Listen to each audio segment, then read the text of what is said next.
नमस्कार दोस्तों, story audio book Mumbai channel में आपका स्वागत है। अगर आपको ये कहानी पसंद आती है तो चैनल को सब्सक्राइब करें। तो चलिए शुरू करते हैं।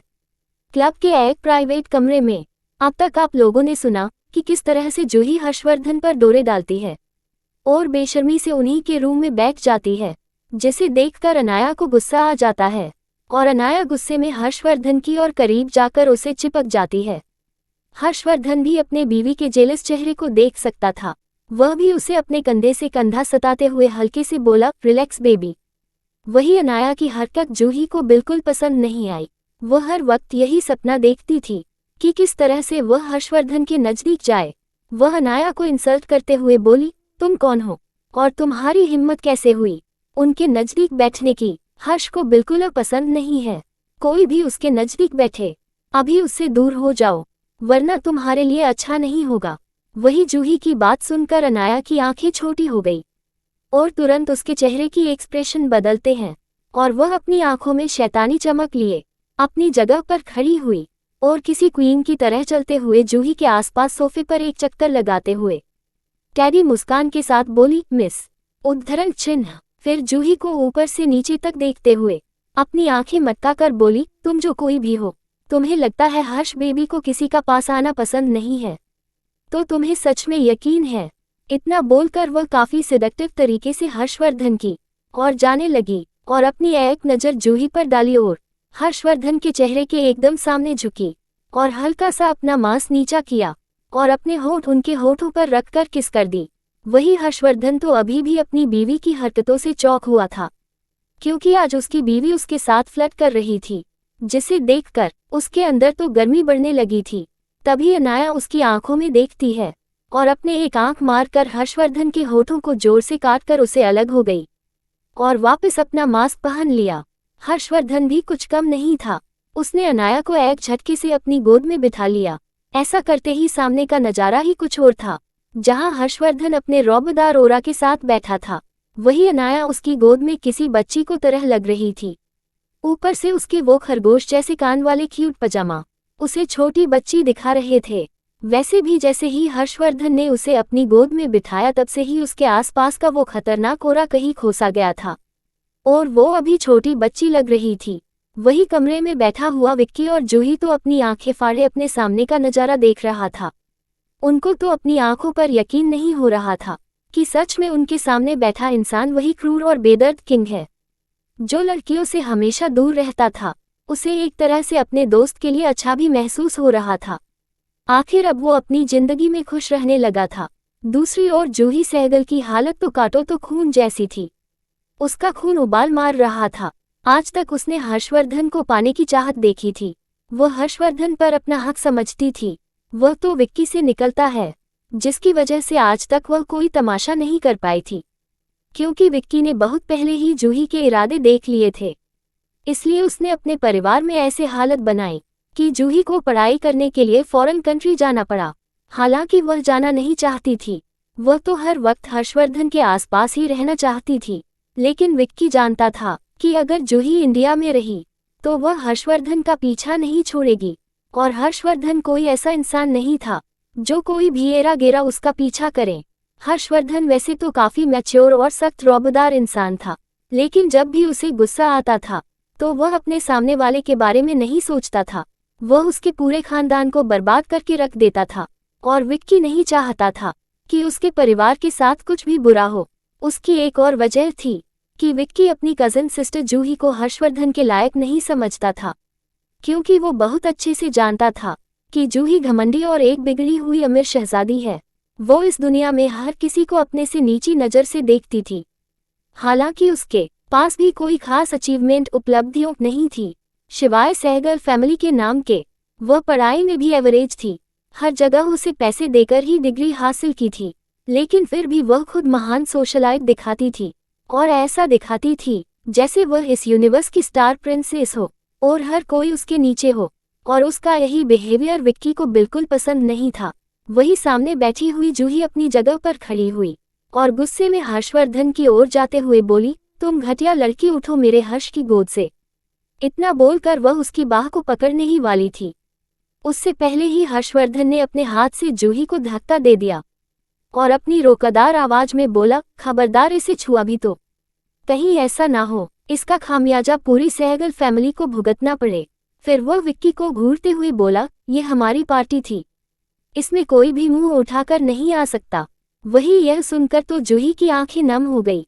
वह रोते हुए बोली, हर्ष तुम ऐसा क्यों कह रहे हो? हम तो बचपन के दोस्त थे, हम हमेशा ही साथ रहते थे।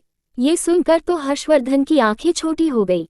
तभी उनके कानों में हंसी की ठहाके की आवाज आई। यह कोई और नहीं जितेंद्र राणा था, जो दरवाजे पर खड़ा होकर यह सुन रहा था। वह आगे आते हुए जूही को घिन भरी नजरों से देखते हुए बोला, क्या बात है? आजकल कोई भी एरा गेरा मुंह उठाकर मिस्टर रावत की चाइल्डहुड स्वीटहार्ट बन रहा है।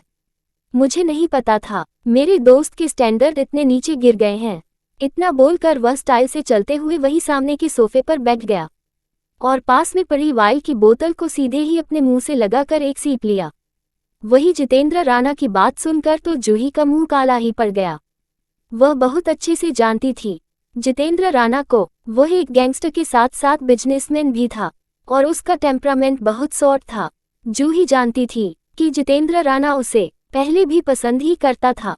पहले भी हर्षवर्धन के सिर्फ दो ही दोस्त थे, विक्की और जितेंद्र, और वह लोग हमेशा साथ ही रहते थे और जूही भी किसी न किसी बहाने से उनका पीछा करती थी।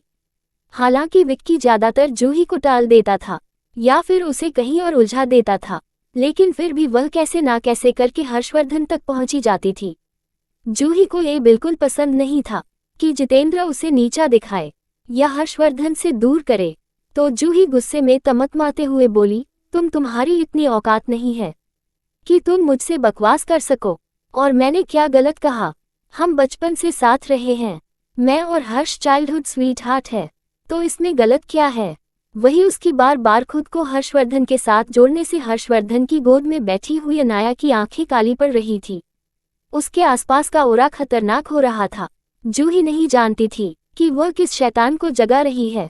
वह कमरे ने ठंडी हवा बैठे तीनों मर्दों ने महसूस कर ली थी।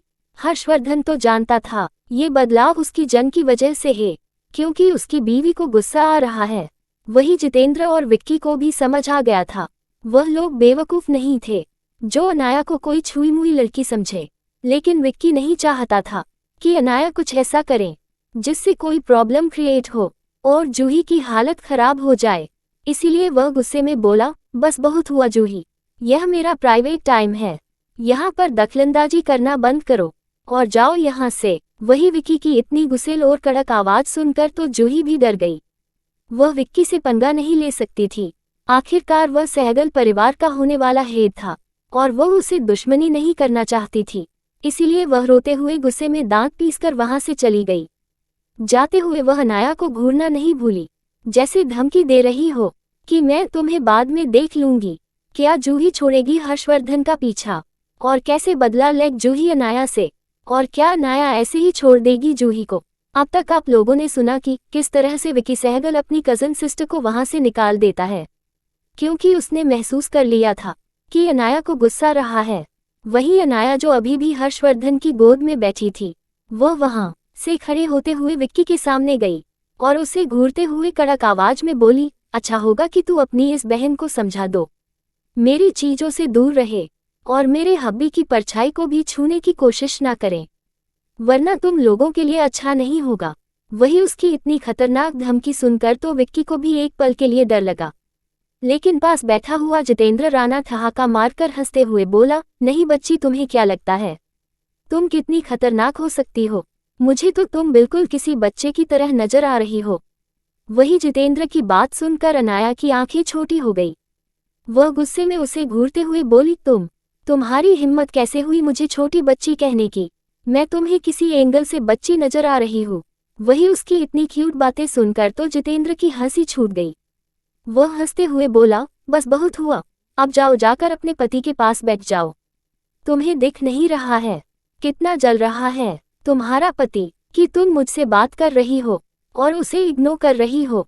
ये सुनकर वो हर्षवर्धन की ओर देखती हैं तो वह सच में जलन महसूस कर रहा था, क्योंकि हर्षवर्धन ने जितेंद्र की आंखों में अनाया के लिए आकर्षण देख लिया था। वैसे तो वह जानता था कि जितेंद्र उसकी बीवी के लिए कोई बुरे ख्याल नहीं रखता है, लेकिन कोई भी इंसान अपनी बीवी को पसंद करने वाले मर्दों को कैसे पसंद कर सकता था। इसलिए वह अनाया को घूरते हुए बोला, अब बस बहुत हुआ, यहाँ आ जाओ मेरे पास चुपचाप। अनाया भी छोटे बच्चों की तरह उनके पास बैठ गई। इस बीच उन लोगों को ध्यान ही नहीं दिया कि जूही जो अभी अभी बाहर गई थी, उसके दिमाग में कितनी शैतानी ख्याल आ रहे थे। वह तो पूरी गुस्से से बौखला चुकी थी। उसे हर हालत में हर्षवर्धन चाहिए था। किसी भी कीमत पर वह हर्षवर्धन को पा लेना चाहती थी। उसने मन ही मन ठान लिया था कि वह हर्षवर्धन को किसी भी कीमत पर हासिल करके रहेगी, चाहे उसके लिए उसे उस लड़की को रास्ते से ही क्यों ना हटाना पड़े। वही जूही इस बात से बिल्कुल अनजान थी कि वह अपने ख्यालों में जिसे नुकसान पहुंचाना चाहती है वो उसकी पहुंच से बहुत ज्यादा दूर है, क्योंकि जूही के हिसाब से अनाया एक छोटी बच्ची की तरह थी। वह उसके सामने टिक नहीं पाती और उसको तो ऐसा भी लग रहा था कि वह कोई गरीब सी कॉलेज स्टूडेंट होगी जिसे बच्चों जैसे कपड़े पहने थे। वह बस खूबसूरती की वजह से हर्षवर्धन के करीब जा पाई होगी। उसे नहीं पता था कि अनाया की असली पहचान क्या है। वही कमरे के अंदर वह लोग बातें कर रहे थे और ड्रिंक कर रहे थे। तभी जितेंद्र राणा गंभीर आवाज में बोला, वैसे मिस ब्यूटीफुल, मेरे डैड तुमसे मिलना चाहते थे। उन्होंने मुझे कई बार कहा था कि मैं तुमसे इस बारे में बात करूं, लेकिन तुम्हारा ये पति मुझे कभी तुम्हारे पास भी नहीं आने देता। वही उसकी बात सुनकर अनाया गंभीर आवाज बोली, राणा अंकल ने बुलाया है, क्या कोई सीरियस बात है? तो जितेंद्र गंभीर आवाज में बोला, इतनी तो कोई खास बात नहीं है, लेकिन शुक्रिया कहना चाहते थे, तुमने उनकी जान बचाई थी। वही उसकी बात सुनकर अनाया शांत आवाज ने बोली, यह कोई बड़ी बात नहीं है। वैसे भी उनकी जान खतरे में भी मेरी मॉम की वजह से पड़ी थी, क्योंकि वह उनकी सहायक थे और उनकी मदद कर रहे थे, इसीलिए उनकी जान को खतरा बढ़ गया था। ये सुनकर जितेंद्र कंफ्यूजन में अनाया की ओर देखता है, जैसे जानना चाहता हो अनाया की बात का मतलब क्या है। वही उसकी बात समझ कर अनाया गहरी आवाज में बोली, जो भी अंकल को नुकसान पहुंचाना चाहता था वह नहीं चाहता था कि मैं अपनी मॉम की असली परिवार तक पहुंचूं। ये सुन जितेंद्र राणा जबीर आवाज में बोली, क्या तुम्हें अपना परिवार मिल गया? ये सुन अनाया गंभीर आवाज में बोली, हाँ वह मुझे मिल गया। मेरी मॉम जिंदल परिवार की बेटी थी, जो सालों पहले किसी हादसे की वजह से ही परिवार से दूर हो गई थी। वहीं इस बात को सुनकर तो कमरे में बैठे हुए दो लोग सदमे में जा चुके थे। यह कोई और नहीं विक्की और जितेंद्र राणा थे। जाहिर सी बात है, देश का नंबर 1 मिलिट्री परिवार जो बिजनेस में भी अपने बहुत अच्छे पकड़ रखता है, यहाँ तक कि राजनेता भी उनके हाथ में रहते थे। अनाया उस खानदान की नातिन थी। विक्की खुश होते हुए बोला, क्या बात है भाभी, आपकी तो लॉटरी निकल गई, अब तो इतनी फेमस है। तभी जितेंद्र भी हंसते हुए बोला, सही बात है, तुम काफी लक्की हो। वही उन दोनों की बात सुनकर अनाया की आंखें छोटी हो गई। अनाया को गुस्से में देख कमरे में शांति हो गई। तभी बात बदलते हुए जितेंद्र मल्हार विक्की से बोला, उसे सुना है आजकल अंडरवर्ल्ड में काफी बदलाव हो रहा है और तुम्हारे मैक्सिकन माफिया से काफी अच्छे कनेक्शन बन रहे हैं। विक्की भी गंभीरता के साथ बोला, हाँ हमारे बीच कुछ वेपन की डील होने वाली है, इसीलिए, लेकिन इसमें कोई परवाह नहीं है। ये सुनकर जितेंद्र भी बोला, अंडरवर्ल्ड लोगों के ऊपर तुम लोगों का ही राज है। ये सुनकर विक्की भी इतराते हुए बोला, क्यों नहीं होता, आखिरकार हमने इतनी बड़ी डील हासिल की है। वैसे भी हर्षवर्धन के होते हुए कोई भी हमारे सामने टिक नहीं सकता। ऐसा नहीं था कि जितेंद्र राणा हर्षवर्धन के खिलाफ था, वह लोग अपनी गलतफहमियां पहले ही मिटा चुके थे। अब वह लोग बस मस्ती मजाक कर रहे थे, पहले की तरह वह भी आपस में काफी अच्छे से बिजनेस कर रहे थे और अंडरवर्ल्ड में भी वह लोग दुश्मनी नहीं निभा रहे थे। तभी अनाया जो अभी तक खामोश बैठी थी, ये सुन उसके चेहरे के भाव बदल गए। अनाया विक्की को देखते हुए कड़क आवाज में बोली, क्या तुम उस मैक्सिकन माफिया की बात कर रहे हो जिसका लीडर कोई दाऊद है? ये सुनकर वहां बैठे दो लोग अनाया को घूरने लगते हैं, क्योंकि मैक्सिकन माफिया काफी खतरनाक था और भला अनाया इतने खतरनाक लोगों को कैसे पहचानती है। तो हर्षवर्धन अपनी आंखें छोटी करते हुए बोला, बीवी तुम क्या जानती हो उनके बारे में? वही हर्षवर्धन को इग्नोर करते हुए अनाया विक्की को घूरते हुए बोले, क्या मैं सही समझा यह वही दाऊद है? तो विक्की हाँ में सिर हिलाते हुए बोला, आपने सही समझा भाभी, हम उनके साथ डील कर रहे हैं। लेकिन क्या हुआ भाभी, साफ साफ बताए। तो अनाया गहरी सांस लेती है और अपने मन में सोचने लगती है कि पिछले जन्म में उसने इस न्यूज़ को बहुत अच्छे से पढ़ा था, Mexican mafia international criminal agency के साथ मिला हुआ था। International criminal agency Mexican mafia को कई सारी छूट देती थी और उनके कई सारे काले धंधे छुपाती थी। उसके बदले मैक्सिकन माफिया अलग अलग देश के अंडरवर्ल्ड से जुड़े हुए लोगों को बेनकाबी करता और उनको बहुत बुरी हालत में फंसा देता, जिसके जरिए वह किसी भी देश के पॉलिटिक्स को कंट्रोल कर सकते थे। उसे बहुत अच्छे से याद है, पिछली जन्म में रिपोर्टर ने भी मैक्सिकन माफिया के साथ हाथ मिलाया था और अंडरवर्ल्ड से जुड़े हुए कुछ लोगों को पकड़वाकर उन्होंने प्रेसिडेंट पर भी दबाव डाला कि वह अंडरवर्ल्ड का साथ दे रहे हैं, जिसकी वजह से देश के प्रेसिडेंट और उनके परिवार पर देशद्रोही का आरोप लगा था। यहाँ तक कि जो भी औरतें इस मामले में फंसी थी वह भी कभी पूरी तरह से बिखर गई थी और उन्हें जेल में डाल दिया गया था, और जो अपने परिवार या फिर स्ट्रॉन्ग रिसोर्सेज की वजह से बच गए थे उनकी जिंदगी भी काफी कठिन हो गई थी। वह सब कुछ याद करके अनाया की आंखें छोटी हो गई थी। वह जानती थी कि इस बार भी यह सब कुछ अपोजिशन पार्टी और मैक्सिकन माफिया के आपसी प्लान की वजह से ही हो रहा होगा। क्या मामला है इस मैक्सिक माफिया का और क्या अनाया इस बारे में सबको बता देगी? अब तक आप लोगों ने पढ़ा कि अनाया अपने पिछले जन्म की कुछ बातें याद करती है कि अनाया को अपनी सोच में डूबा देखकर विक्की भी गंभीर आवाज में बोला, भाभी क्या बात है, आप अभी भी अपनी सोच में लगी हुई है। आपने बताया नहीं कि आप मैक्सिकन माफिया दाऊद को कैसे जानती है। वह काफी खतरनाक आदमी है, उसे लोगों से तो दूर ही रहना चाहिए। वही विक्की की ओर देखकर गंभीर आवाज में बोली, तुम जो भी डील मैक्सिकन माफिया से कर रहे हो वह कैंसल रद्द कर दो। आज के बाद तुम दाऊद के साथ कोई भी डील नहीं करोगे। ये सुनकर हर्षवर्धन गंभीर नजरों से अनाया को देखने लगा। वही जितेंद्र राणा भी थोड़ी गंभीर आवाज में बोली, क्या हुआ अनाया, तुम इस तरह से बात क्यों कर रही हो? क्या कोई प्रॉब्लम है? वैसे भी अंडरवर्ल्ड में तो ऐसे काम होते रहते हैं, तो हमें इसमें पढ़ने की जरूरत नहीं, ये सब कुछ हम देख लेंगे, तो हम पर छोड़ दो। ये सुनकर अनाया जितेंद्र को घूरते हुए कड़क आवाज में बोली, हर चीज में मजाक नहीं होता मिस्टर राणा। मैक्सिकन माफिया जितना दिखता है इतना सिंपल इंसान नहीं है। तुम लोगों को क्या लगता है इतना बड़ा माफिया ग्रुप दुनिया की हर कंट्री के माफिया और हर जगह की इलीगल कामों को छोड़कर सिर्फ इंडिया में ही अपने बिजनेस क्यों कर रहा है?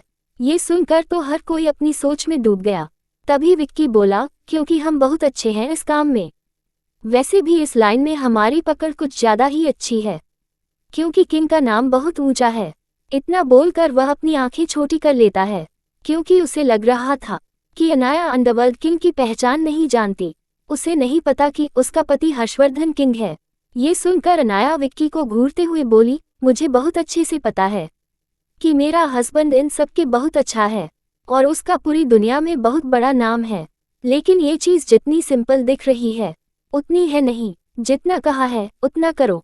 अभी उस ऑर्डर को कैंसल रद्द करो और हो सके उतनी इलीगल एक्टिविटी आने वाले 2-3 महीनों तक टाल दो। यहाँ तक कि अपने सारे लीगल बिजनेस भी पूरी तरह से क्लीन रखना। वहीं अनाया को इतना गंभीर देखकर हर्षवर्धन फिक्र भरी आवाज में बोला, क्या बात है बीवी, कोई ऐसी बात है जो हमसे छूट रही है? तो अनाया हर्षवर्धन की आंखों में देखते हुए बोली, तुम मुझे बहुत अच्छे से जानते हो हब्बी। दरअसल Mexican mafia Dawood international crime bureau से मिला हुआ है। क्या तुमने पिछले कुछ सालों में उसका कम करने की पैटर्न नोटिस नहीं किया? वहीं ये सुनकर वहां बैठे तीनों लोगों की आंखें हल्की सी बड़ी हो गई। हालांकि हर्षवर्धन को ज्यादा कोई फर्क नहीं पड़ा। वह बिना इमोशन के ही ऐसे अपने रौबदार अंदाज में बैठा था। उसे इस बारे में पहले से ही कुछ शक था, लेकिन विक्की और जितेंद्र की आंखें तो फटी की फटी रह गई थी। जितेंद्र राणा हकलाता हुई आवाज में बोला, कहना क्या चाहती है? तुम्हें पता भी है? विक्की भी तुरंत बोल पड़ा, जाहिर सी बात है, इतनी बड़ी इंटरनेशनल एजेंसी किसी माफिया के साथ क्यों जुड़ेगी भला?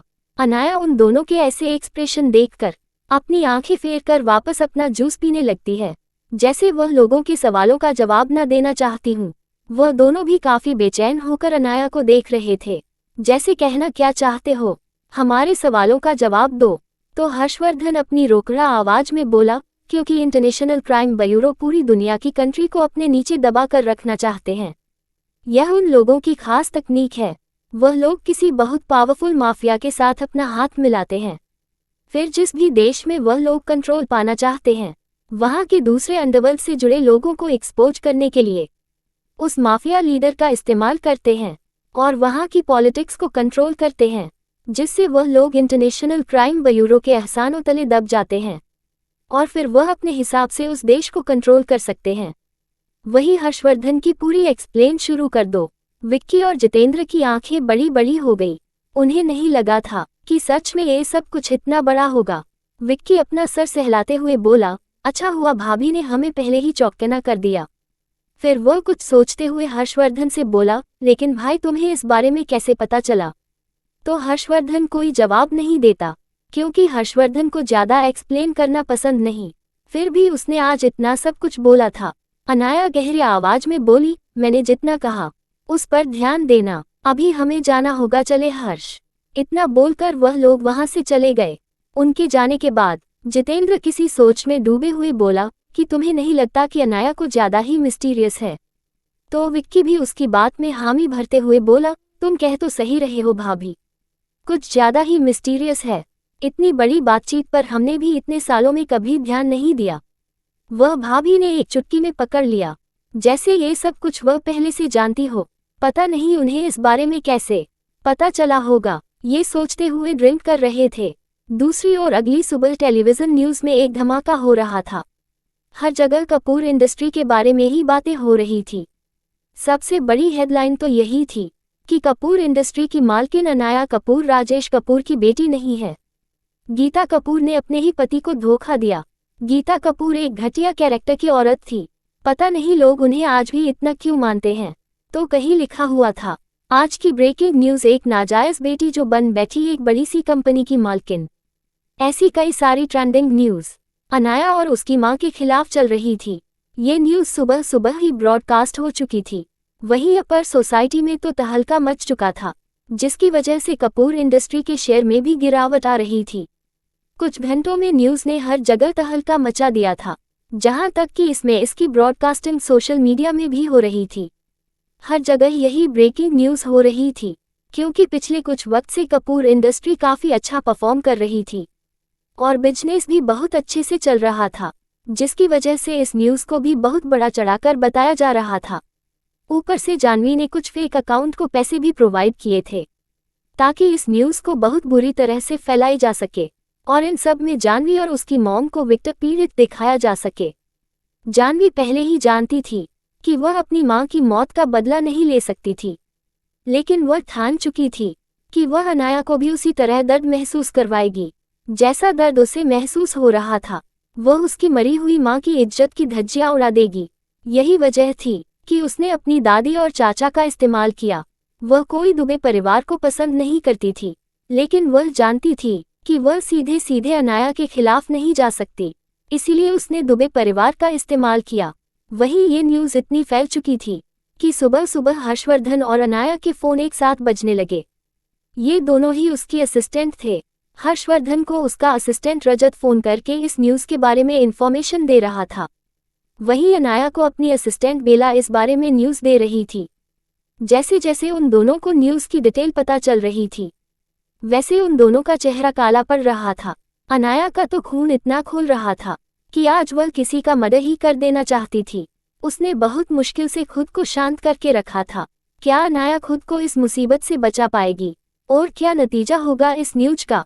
अगर आपको अगला एपिसोड चाहिए तो लाइक करें, कमेंट करें और चैनल को सब्सक्राइब करें।